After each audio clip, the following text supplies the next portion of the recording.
Alizaliwa Agosti 8 msimu wa mwaka 1993 huko Uganda. Ana urefu wa mita 1.80.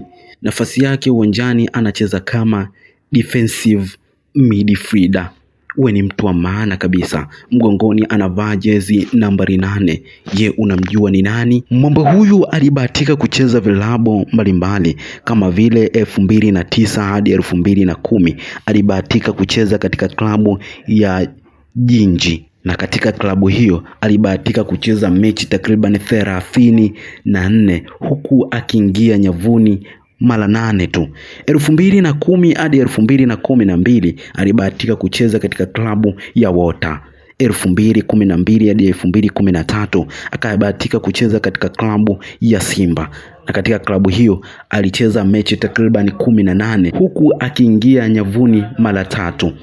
2013 2014 akabahatika kucheza katika klabu ya Tusker, na katika klabu hiyo alibahatika kucheza mechi takriban 34 huku akiingia nyavuni mara 4 tu.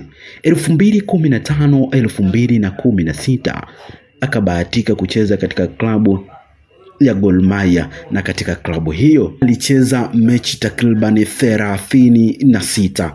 2016 akabahatika kucheza katika klabu Baroka. 2017 akacheza katika klabu ya OFK Beograd, na katika klabu hiyo amecheza mechi takriban 10 tu.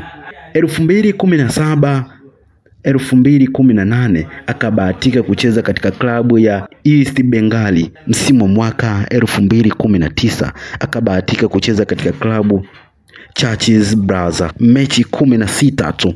2019 hadi msimu wa mwaka 2021 akabahatika kucheza katika klabu ya Makasa, na katika klabu hiyo amecheza katika klabu hiyo 83 huku akiingia nyavuni mara 2.